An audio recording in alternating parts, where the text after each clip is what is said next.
सभी छोटे बड़े श्रोताओं को सुनीता भटनागर का प्यार भरा नमस्कार। ऑडियो स्टोरीज के हमारे चैनल कहानी जगत में आप सभी का स्वागत है। हिंदी कहानियों की श्रृंखला में आइए आज सुनते हैं चित्रा मुदगल जी द्वारा रचित कहानी जंगल।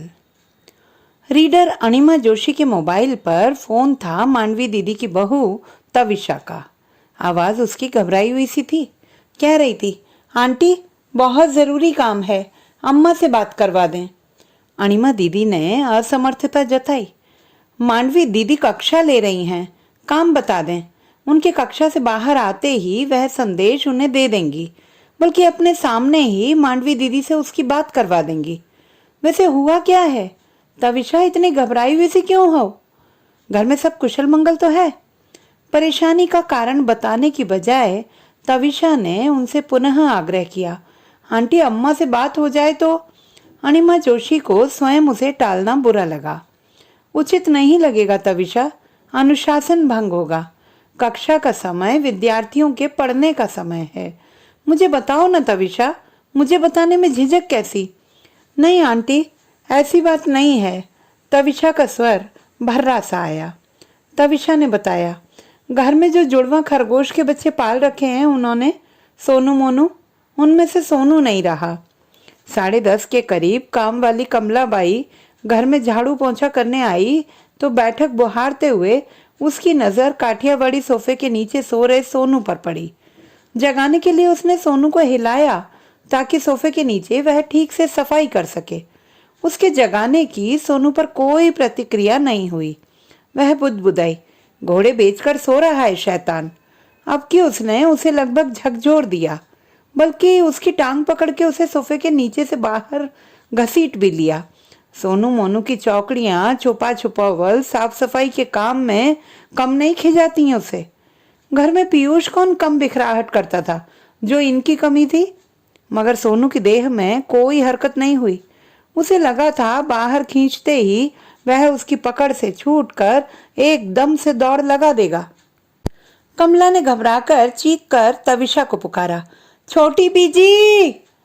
तविशा अचेत सोनू को देखकर घबरा गई। उसने सोनू की पीठ पेट को सहलाया, पुचकारा, उसे कान खींचकर छेड़ा। कान खींचना सोनू को बड़ा नागवार गुजरता था। अपनी रिस जाहिर करते हुए वह बड़ी देर तक उनसे दूर दूर बना रहता था। पुचकारने पर भी गोदी में ना आता था। मगर इस बार न सोनू ने अपनी रिस प्रकट की, न उससे दूर भागा। गोदी में उठाया तो उसकी रेशम सी देह हाथों में टूटी कोपल सी झूल गई। उसकी समझ में नहीं आ रहा था कि वह क्या करे। आसपास जानवरों का कोई डॉक्टर है नहीं। बी ब्लॉक की श्रेया ने अपने यहाँ कुत्ता पाल रखा है। इंटरकॉम से उसने श्रेया से बात करनी चाहिए। संयोग से श्रेया घर पर नहीं है। नौकर को जानवरों के डॉक्टर के विषय में कोई जानकारी नहीं है। वह नया ही उनके घर पर लगा है। अपनी समझ से उसने बच्चों के डॉक्टर को घर बुलाकर सोनू को दिखाया। डॉक्टर ने देखते ही कह दिया, प्राण नहीं अब सोनू में। हो सकता है इसे किसी जहरीले कीड़े ने काट लिया हो। बिल्ली तो नहीं आती घर में? नीचे गार्डन में घुमाने तो नहीं ले गए? आंटी आप अम्मा को जल्दी से जल्दी घर भेज दें। घंटे भर में प्ले स्कूल से पीयूष घर आ जाएगा। बहुत प्यार करता है वह सोनू मोनू को। उसे समझाना संभालना मुश्किल हो जाएगा। मोनू भी भौचक सा सोनू की निस्पंद पड़ी देह के इर्द गिर्द ही मंडरा रहा है। मांडवी दी घर पहुंची तो बैठक में काली बदली ठिठकी सी तनी हुई थी। सोफों के बीच के खाली पड़े फर्श पर सोनू निश्चेष्ट पड़ा हुआ था। झुकी तो पाया कि आंखें ठहरी हुई थी उसकी, मानो नींद में खुली रह गई थी। पीयूष उसी के निकट गुमसुम सा बैठा हुआ था। मोनू सोनू की परिक्रमा सा करता, कभी दाएं ठिठक कर उसे गौर से देखने लगता तो कभी बाएं से। कभी मुंह उठाकर पीयूष की ओर देखता, उससे पूछने की मुद्रा में, भैया ये सोनू उठकर हमारे साथ खेलता क्यों नहीं? पीयूष की स्तब्धता तोड़ना उन्हें जरूरी लगा। नन्ही सी जिंदगी में वह मौत से पहली बार मिल रहा है। मौत उसकी समझ में नहीं आ रही है।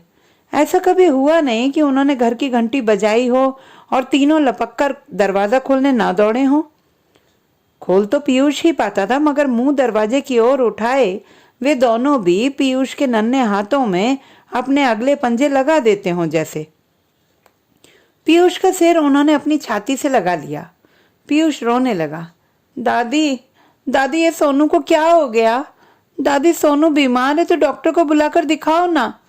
दादी अम्मी गंदी है, बोलती है सोनू मर गया। वह अपनी उमड़ी चली आ रही आंखों को भीतर ही भीतर गुटकते हुए रुंधे स्वर को साधती हुई उसे समझाने लगती हैं। रोते नहीं पीयूष, सोनू को दुख होगा। सोनू तुम्हें हमेशा हंसते हुए देखना चाहता था ना, इसीलिए तो तुम्हारे साथ खूब धमा चौकड़ी मचाता था। उसके पीछे तुम नीचे जाकर अपने हमजोलियों के संग खेलना भी भूल जाते थे। मोनू उनकी गोदी में मुंह सटाए उनके चेहरे को देख रहा है, बिटर बिटर दृष्टि आंसुओं से भरी हुई। जानवर भी रोते हैं, पहली बार उन्होंने किसी जानवर को रोते हुए देखा है। बचपन में गांव की काली चित्ते वाली गाय याद है, गाय की आंखों की कीच भर याद है।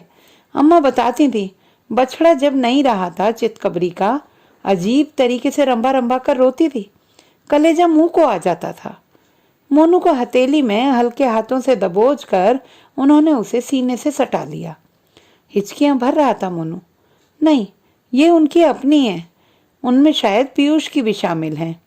मोनू के आंसू उन तक अपने उमड़ने की खबर नहीं पहुंचाना चाहते। आदमी की जात यहीं अलग है। काली बदली उनके चेहरों पर उतर आई है। अनिमा जोशी के मोबाइल से उन्होंने बेटे शैलेश को दफ्तर में खबर कर देना उचित समझा था। न जाने परेशान तविशा ने शैलेश को फोन किया हो ना किया हो। शैलेश ने कहा था, ऐसा करें अम्मा, घर पहुंच ही रही हैं आप, नीचे सोसाइटी में चौकीदार को कह दें 2:30 से पहले जमादारों का काम निपटता नहीं है, एक को ऊपर भेज दे और सोनू को उठवा कर समाचार अपार्टमेंट से लगे नाले में फिकवा दें। कुत्ते बिल्ली सफा छट कर जाएंगे।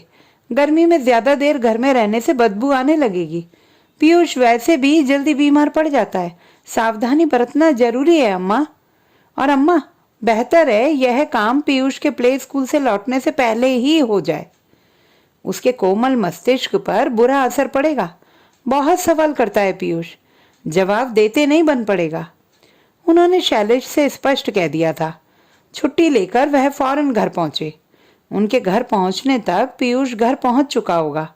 अपनी घड़ी पर निगाह डाल ले वह, नाले में वह सोनू को हरगिज नहीं फिकवा सकती।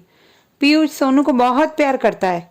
इस स्थिति से भागने की बजाय उसका सामना करना ही बेहतर है। सोनू को घर में न पाकर उसके अबोध मन के सवालों से पूरे घर को टकराना होगा। उसे संभालना कठिन होगा। जमादार को घर पहुंचते ही वे खबर कर देंगी। उनकी इच्छा है घर के बच्चे की तरह सोनू का अंतिम संस्कार किया जाए। आसपास ही कहीं जमादार से मिट्टी खुदवा कर उसे जमीन में गाड़ दिया जाए। बेटे शैलेश को उनकी बात सुसंगत लगी हो या न लगी हो, पर उसे मालूम है कि अम्मा से बहस एक सीमा तक ही खिंच सकती है, तब तो और नहीं जब वे किसी बात को लेकर निर्णय ले चुकी होती हैं। पहुंचता हूँ, शैलेश ने कहा था। उन्होंने पीयूष को समझा दिया था, तुम्हारे सोनू को जमीन में गाड़ने ले जा रहे हैं तुम्हारे पापा। नन्हे बच्चों की मौत होती है तो उन्हें जमीन में गाड़ दिया जाता है ताकि बच्चा कहीं और जन्म ले सके। ना ना, जमीन से बच्चा पेड़ की भांति नहीं उगता पगले, वहां से वह किसी माँ के पेट में पहुंच जाता है। 9 महीने उस माँ के पेट में रहता है और फिर दूसरे बच्चे के रूप में जन्म ले लेता है। तुम मोनू के पास ही रहो, तुम्हें मोनू को संभालना है। पापा के साथ जाने की जिद ना करो। मेरा जन्म भी ऐसे ही हुआ शायद। दादी, पर सोनू मर क्यों गया? सवाल के जवाब देने ही होंगे। उसके दिल में गहरा दुख था पीयूष। दादी, उसके दिल में दुख क्यों था? उसे अपने माँ बाप से अलग जो कर दिया गया, किसने किया दादी?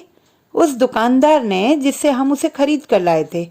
दुकानदार पशु पक्षियों को बेचता है ना, उसने कुछ लोगों से कह रखा है वे जंगल में घात लगाकर घूमे, मौका मिलते ही नन्हे पशु पक्षियों को अपने जाल में फंसा लें, उन्हें शहर लाकर उसे बेच दें। तुम ही बताओ, माँ बाप से दूर होकर बच्चे दुखी होते हैं कि नहीं? होते हैं दादी। मम्मी 4 दिन के लिए मुझे छोड़कर नानू के पास मुंबई गई थी तो मुझे भी बहुत दुख हुआ था। दादी, दादी दुख से मर जाते हैं। तर्क बगलें झांक रहे हैं। कभी कभी पीयूष, मोनू भी मर सकता है। मर सकता है? कैसे हट पकड़ लिया पीयूष ने। घर में वह भी खरगोश पालेगा तोते का पिंजरा लगाएगा। तविशा और शैलेश के संग मेहरौली शैलेश के मित्र के बच्चे के जन्मदिन पर गया था पीयूष। उन लोगों ने बंगले के पिछले हिस्से में पशु पक्षियों का छोटा सा सुंदर बगीचा बना रखा था। मंझोले नीम के पेड़ की डाल पर तोते का पिंजरा लटका रखा था। जालीदार बड़े से बांकड़े में उन्होंने खरगोश पाल रखे थे। एक अन्य जालीदार बांकड़े में किस्म किस्म की रंग बिरंगी फुदकती चिड़िया और नन्हे से पोखर में कछुए। पीयूष को खरगोश और तोता इतने भाए कि घर आकर उसने जिद पकड़ ली कि उसे भी घर में खरगोश और तोता चाहिए। तविशा और शैलेश ने बहुत समझाया, फ्लैट में पशु पक्षी पालना कठिन है, कहाँ रखेंगे उन्हें। तविशा ने उसकी बात काट कर उसे बहलाना चाहा। पूरा दिन खरगोश बांकड़े में नहीं बंद रह सकते, उन्हें कुछ समय के लिए खुला भी छोड़ना होगा। छोटे से घर में वे भागा दौड़ी करेंगे, सूसू छींची करेंगे। उनकी टट्टी पेशाब कौन साफ करेगा? दादी करेंगी। दादी पढ़ाने कॉलेज जाएंगी तो उनके पीछे कौन करेगा? स्कूल से आकर मैं कर लूंगा। तब सारा घर हंस पड़ा था। सब लोग तब और चकित रह गए जब पीयूष ने दादी को पटाने की कोशिश की कि दादी उसके जन्मदिन पर कोई ना कोई उपहार देती ही है, क्यों ना इस बार वे उसे खरगोश और तोता लाकर दें। दादी हंसी। जन्मदिन तो पीयूष का आकर चला गया, अब जब आएगा तब देखा जाएगा। लेकिन पीयूष पर किसी के तर्क का कोई असर नहीं हुआ। उसका हट न टला तो न टला। निरुत्तर दादी उसे लेकर लाजपत नगर चिड़ियों की दुकान पर गईं। तोता और खरगोश में से पीयूष को कोई एक चीज चुनने के लिए कहा था उन्होंने। पीयूष ने खरगोश का जोड़ा पसंद किया। तत्काल उनका नामकरण भी कर दिया, सोनू मोनू। सोनू मोनू के साथ उनका घर भी खरीदा गया, जालीदार बड़ा सा बांकड़ा। उस सांझ सोसाइटी के उसके सारे हमजोली बड़ी देर तक बालकनी में डटे खरगोश को देखते सराहते रहे और पीयूष के भाग्य से ईर्ष्या करते रहे। दूसरे रोज भी मोनू सामान्य नहीं हो पाया। पीयूष को भी दादी ने प्ले स्कूल भेजना मुनासिब न समझा। पीयूष घर में रहेगा तो दोनों एक दूसरे को देखकर ढाढ़स महसूस करेंगे। उन्होंने स्वयं भी कॉलेज जाना स्थगित कर दिया। सुबह मोनू ने दूध के कटोरे को छुआ तक नहीं। बगल में रखे सोनू के खाली दूध के कटोरे को रह रह कर सूंघता रहा। बांकड़े का दरवाजा खोलते ही वह बैठक में ठीक उसी स्थान पर आकर फर्श सूंघता हुआ मंडराने लगा जिस स्थान पर उसने सोनू को निस्पंद पड़ा हुआ देखा था। उन्हें मोनू की चिंता होने लगी। पीयूष ने तो फिर भी दादी के मनाने पर कुछ खा पी लिया। तविशा अपराध बोध से भरी हुई थी। मानवी दी से उसने अपना संशय बांटा। चावल की टंकी में घुन हो रहे थे। उस सुबह उसने घुन मारने के लिए डाबर की पारे की गोलियों की शीशी खोली थी, चावलों में डालने के लिए। शीशी का ढक्कन मरोड़कर जैसे ही उसने ढक्कन खोलना चाहा, कुछ गोलियां छिटक कर दूर जा गिरी। गोलियां बटोर कर उसने टंकी में डाल दी थी। फिर भी उसे शक है कि एक आध गोली कोने कोने में छूट गई होगी। और दादी? हाँ पीयूष। दादी, मोनू मेरे साथ खेलता क्यों नहीं? बेटा, सोनू जो उससे बिछुड़ गया है वह दुखी है। दोनों को एक दूसरे के साथ रहने की आदत पड़ गई थी ना। मुझे भी तो सोनू के जाने का दुख है। दादी, क्या हम दोनों भी मर जाएंगे? मानवी दी ने तड़प कर पीयूष के मुंह पर हाथ रख दिया। डांटा, ऐसे अपशुगनी बोल क्यों बोल रहा है? पीयूष ने प्रतिवाद किया। आपने ही तो कहा था दादी, सोनू दुख से मर गया। कहा था, उसे अपने माँ बाप से बिछुड़ने का दुख था। जंगल उसका घर है, जंगल में उसके माँ बाप हैं। तुम तो अपने माँ बाप के पास हो। दादी, हम मोनू को उसके माँ बाप से अलग रखेंगे तो वह भी मर जाएगा ना दुख से। मांडवी दी निरुत्तर हो आई। दादी, हम मोनू को जंगल में ले जाकर छोड़ दें तो वह अपने मम्मी पापा के पास पहुंच जाएगा। फिर तो वह मरेगा नहीं ना? नहीं मरेगा, पर तू मोनू के बिना रह लेगा ना? मांडवी दी का कंठ भर आया। रह लूंगा। ठीक है, शैलेश से कहूंगी कि वह रात को गाड़ी निकाले और हमें जंगल ले चले। रात में ही खरगोश दिखाई पड़ते हैं, शायद मोनू के माँ बाप भी हमें दिखाई पड़ जाएंगे। दादी, बोल पीयू। दादी, मैंने आपसे कहा था ना, मुझे तोता भी चाहिए। कहा था, अब मुझे तोता नहीं चाहिए दादी। मांडवी दी ने पीयू को सीने से भींच लिया और दनादन उसका मुंह चूमने लगी। तो दोस्तों, यदि हमारी आज की कहानी आपको कैसी लगी कमेंट बॉक्स में लिखना न भूलें। चैनल को सब्सक्राइब करें, लाइक करें और मित्रों के साथ शेयर करें।